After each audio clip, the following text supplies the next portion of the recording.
3 nights at Harrow House. Night 1, the storm and the wrong turn. The rain came down like God himself was trying to wash the world away. I'd been driving I-40 west out of Tennessee, headed for a buddy's bachelor party in Vegas, when the storm hit so hard the highway disappeared. Wipers on full blast, still couldn't see 10 feet. GPS started glitching, then spat out a thin gray line. Shortcut, 11 miles. Shortcut my ass. I took the exit anyway because sitting on the shoulder felt like waiting to get rear-ended by a semi.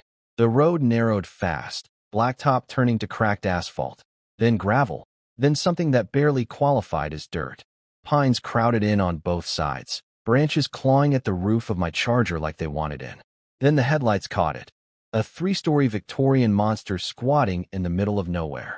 Paint peeled like dead skin, windows black and empty. Widows walk on top, swaying in the wind.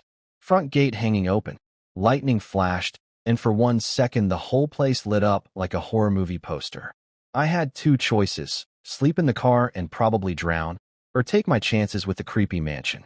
I grabbed my duffel, ran through the downpour, and pushed the front door. It swung inward without a sound. Inside smelled like wet stone and something sweet rotten. My phone flashlight showed a grand staircase, wallpaper hanging in strips, and a chandelier that looked 1 gust away from crashing. I called out, "Anybody home?" Just echo and rain. Upstairs, 2nd floor, I found a bedroom that didn't look like it had been slept in since the Reagan administration. 4-poster bed, moth-eaten canopy, a single oil painting over the fireplace, a woman in a red dress, pale skin, black hair, eyes painted over with blank white canvas. Creepy as hell, but the bed was dry. I set my phone on the nightstand, kicked off my boots, and passed out still wearing wet jeans. I woke up to whispering. Not wind. Not the house settling. Actual words, too soft to make out, coming from inside the walls. I sat up. The painting had moved. The woman was now standing at the foot of the bed, same red dress, same blank eyes. Lightning flashed again. The room was empty. I told myself it was exhaustion, grabbed my .38 from the duffel just in case, and tried to go back to sleep. At 3:07 a.m. the whispering stopped. Dead silence. Then the bedroom door slowly creaked shut by itself. I didn't sleep again that night. Night 2, mirrors and missing cars. Morning came gray and dripping. The storm had passed, but the sky still looked bruised. I walked outside to find my car. It was gone. Not stolen, gone. No tire tracks leaving the gravel drive, no broken glass. Just smooth mud where I'd parked, like the Charger had been airlifted out. I went back inside. The painting had changed again. Now the woman had eyes, deep red ones, and she was smiling like she knew something I didn't. All day the house felt watchful. Floorboards creaked when I knew I hadn't stepped on them. Doors I'd left open were closed. Around noon I started hearing crying, soft, female, coming from everywhere and nowhere. I tore the place apart, basement to attic, found nothing but cobwebs and rat shit. By dusk the crying stopped. I made a plan. Sit on the main stairs with my gun, a flashlight, and a 5th of Jack I'd found in a cabinet, and wait. Midnight hit like a gunshot. The crying came back, louder, desperate. Get me out. Please get me out. I followed the sound to the 3rd floor. A door that had been sealed yesterday stood wide open. Inside was a round room, wallpaper black with mold, and a huge antique mirror in an ornate gilt frame. I stepped in front of it. My reflection wasn't there. Instead, the woman in red stared back at me, hands pressed against the inside of the glass like she was drowning in it. Her mouth moved. Get me out. I spun around, room empty. Looked back. She was closer, forehead almost touching the surface. I bolted. Spent the rest of the night on the staircase, back to the wall, gun in one hand, bottle in the other. At sunrise the mirror room was empty. Just bare wall where the mirror had been. Night 3. Truth and trade. By the 3rd afternoon I was running on fumes, eyes burning, hands shaking. The house had started breathing. I swear to God.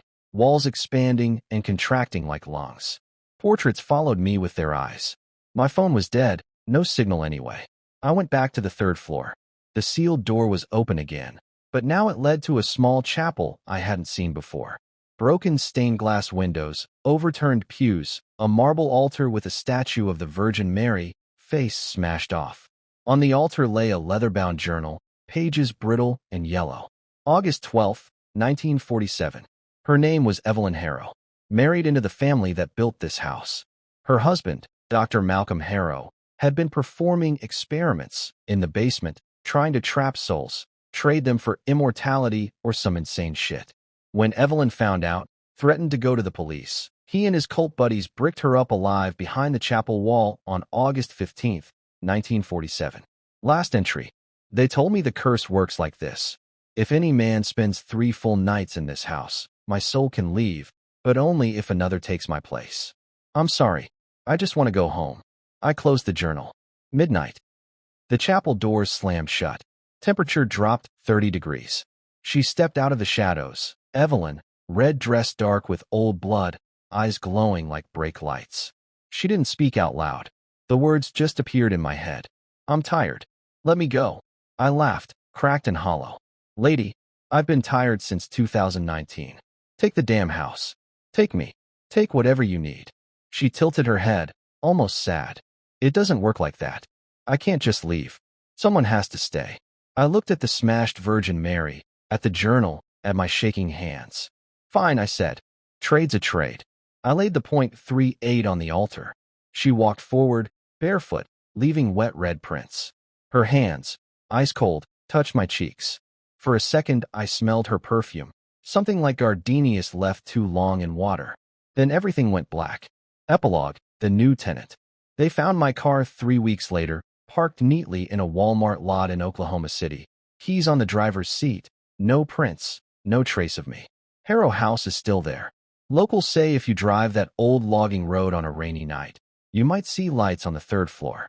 And sometimes, late, you can hear a man on the Widow's Walk, wearing a red dress that doesn't quite fit, staring out at the highway, waiting for the next storm, waiting for someone to make the wrong turn, waiting for the 3rd night. Thanks for watching. Please subscribe to my channel and press the bell icon.